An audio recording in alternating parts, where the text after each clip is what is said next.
अवि ने रितेश की उंगली के इशारे की ओर देखा। क्रिस्टल बॉल में से रोशनी आनी बंद हो गई थी और उसके ऊपर स्कोर आने लगा था। अवि बोलने लगा, क्या हुआ फिर? कहीं स्कोर नेगेटिव तो नहीं आया? वो आगे बोल ही रहा था कि स्कोर आ गया। फिर हड़बड़ाहट में उसने अपनी ही जीभ काट ली। उसने कहा, ये कैसे हो सकता है? ये नामुमकिन है। उसने अपना सिर पीट लिया। क्रिस्टल बॉल पर नंबर साफ नजर आ रहे थे, 64। इसका मतलब रोहन का भरोसा लेवल 64 पॉइंट पर पहुंच गया था। एक इंसान जिसे टीचर एग्जाम में 0 नंबर मिले थे, उसके स्टूडेंट का उस पर 60 लेवल का भरोसा कैसे हो सकता था? इतना तो किसी मास्टर टीचर पर ही हो पाता था, या फिर अपने माता पिता पर ये कैसे हो गया? अवि रितेश दोनों एक दूसरे को देख रहे थे। उस पल उसका तो मन कर रहा था कि रितेश को जिंदा जला डाले। गुस्से से उसका दिमाग खराब होने लगा था और उसके मुंह से एक भी ढंग का शब्द नहीं निकल रहा था। एक तो उसे प्रशा को इम्प्रेस करने के कम मौके मिलते थे। वो अभी अभी उसे बता रहा था कि विपिन के रिजल्ट बुरे ही आएंगे और फिर ये स्कोर आ गया। ये कैसा खेल हो रहा था उसके साथ? रितेश, तुम किसी तो काम आओ। हर बार कैसे हार सकता था? अभी अभी तो रितेश ने कहा कि रोहन शक्की था। अरे खाक शक्की था। कोई भी शक्की इंसान किसी पर इस लेवल का भरोसा कैसे कर सकता था? 64 पॉइंट। तुम तो कह रहे थे तुम ही जीतोगे। 10 पॉइंट लेकर तुम 64 पॉइंट से जीतोगे। अरे खाक जीतोगे तुम इस तरह। अभी को रोना आ रहा था। उसे ऐसा लग रहा था जैसे किसी ने उसे चटाचट कई थप्पड़ मार दिए हों। अब तो बस उसे कोई चूहे का बिल बना दो जिसमें जाकर वो अपना मुंह छिपा सके। 64। उन दोनों का पागलपन और शक देखकर श्रेष्ठ माधव गुस्से से खड़े हुए।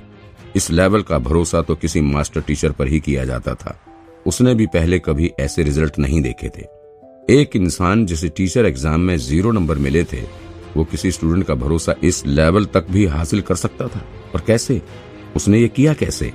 और स्कूल शुरू हुए तो सिर्फ 2 ही दिन हुए थे। अगर विपिन और रोहन पूरा टाइम साथ भी रहे होंगे तो भी ज्यादा से ज्यादा 30 घंटे ही बात की होगी। इतने कम टाइम में किसी का भरोसा 60 पॉइंट तक जीत लेना कैसे मुमकिन हुआ? किसी एक स्टार मास्टर टीचर को भी ऐसा कुछ करने में मुश्किल होती थी। मास्टर टीचर होने के अलग अलग लेवल होते थे। स्टार उनमें सबसे नीचे का लेवल था। फिर भी सारे लेवल लोगों को अपने पीछे पागल बनाने के लिए काफी थे। लोग सभी की बहुत इज्जत करते थे।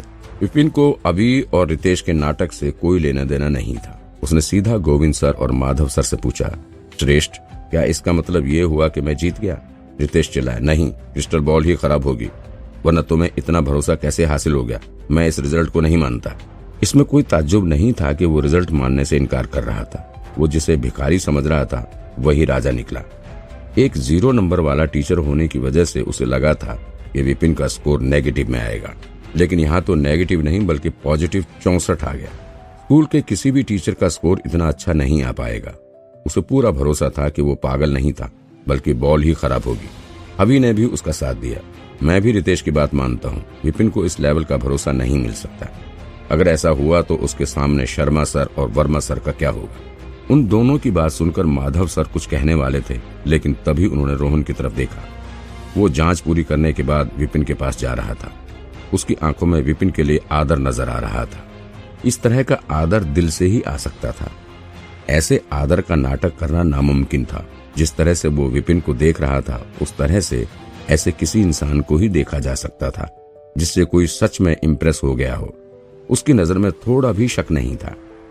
एक नजर में ही श्रेष्ठ माधव को पता चल गया कि रोहन सच में विपिन सर का आदर करता था और क्रिस्टल में कोई प्रॉब्लम नहीं थी।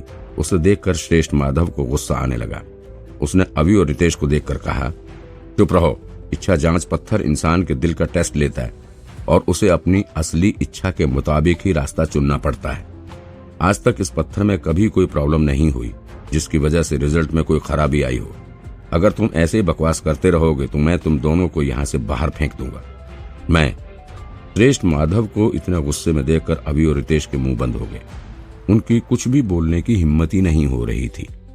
तुमने ये कैसे किया? रिजल्ट देखकर प्रशा का मुंह भी खुला का खुला ही रह गया था।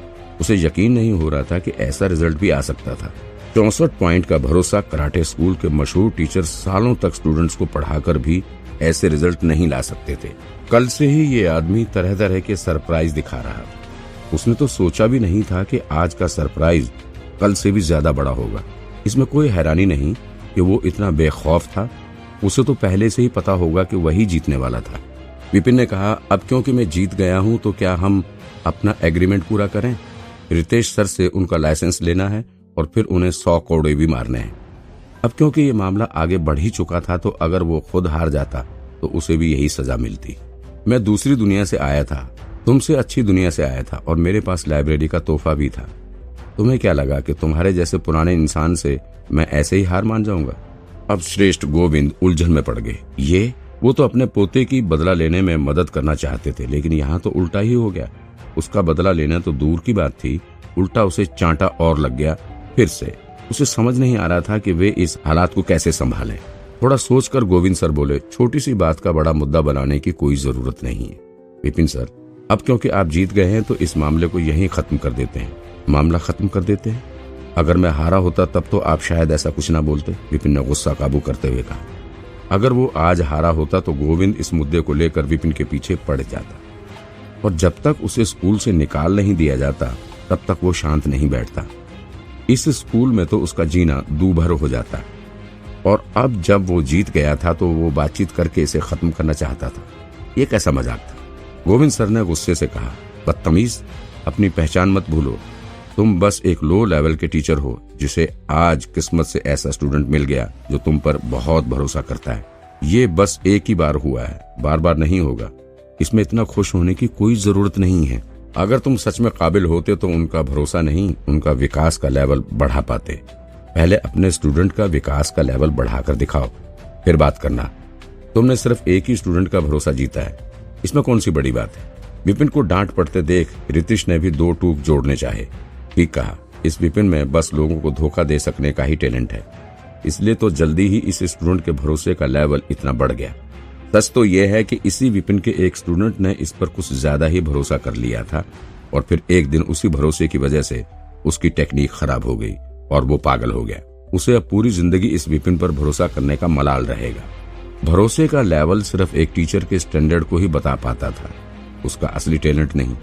किसी भी टीचर के सही टैलेंट को सिर्फ एक ही तरीके से साबित किया जा सकता था, वो था उसके स्टूडेंट का तेजी से विकास होना। अगर स्टूडेंट टीचर पर अपने माता पिता से भी ज्यादा भरोसा करता हो लेकिन वो टीचर ही बेकार हो तो उसे कोई फायदा नहीं होता था। अगर कोई अपने स्टूडेंट को सही सलाह ही ना दे पाए तो वो एक अच्छा टीचर नहीं कहला सकता था। माधव सर ने पूछा, पागल हो गया? रितेश ने उन्हें किस्सा बताया। माधव सर ने शायद इस किस्से के बारे में नहीं सुना होगा। इस विपिन की वजह से एक स्टूडेंट की जिंदगी बर्बाद हो गई और वो पागल हो गया था। इसी घटना के बाद से इसके बाकी स्टूडेंट्स भी इसे छोड़कर चले गए थे और उसी साल इसके टीचर एग्जाम में 0 नंबर आए थे। मुझे तो लगता है कि विपिन ने रोहन के साथ भी धोखा करने के लिए कोई नई तरकीब निकाली है, वरना एक 0 नंबर लेने वाला टीचर सिर्फ 2 ही दिन में अपने किसी भी स्टूडेंट का भरोसा लेवल 60 तक कैसे बढ़ा सकता है? ओह, हो सकता था कि रितेश की बात सच हो।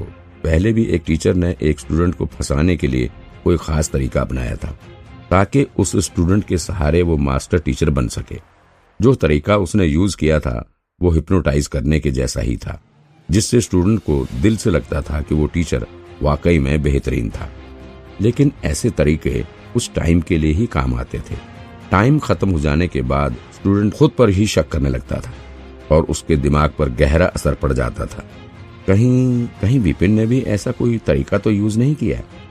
अभी भी बीच में ही बोल पड़ा, एक टीचर को स्टूडेंट की मदद करनी चाहिए। अगर कोई टीचर स्टूडेंट्स का भरोसा तो जीत ले लेकिन बाद में उन्हें सही सलाह ना दे पाए तो उसके स्टूडेंट उसकी गलत सलाह ही मान लेंगे और अपनी ही टेक्निक को खराब कर देंगे।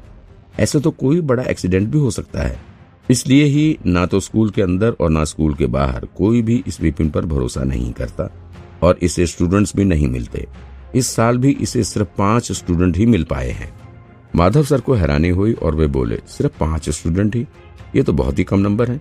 विपिन ने कहा, मेरे कितने स्टूडेंट हैं और मैं उन्हें पढ़ा पाता हूं या नहीं, इससे इस मुद्दे का कोई लेना देना नहीं है।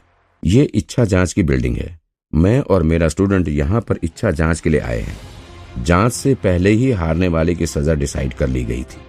अब मैं जीता हूं तो आप सभी अपनी ही बात से मुकर रहे हैं। बिना मतलब की बात करने का कोई फायदा नहीं था। सामने वाले लोग जानबूझकर बात पलटने की कोशिश कर रहे थे।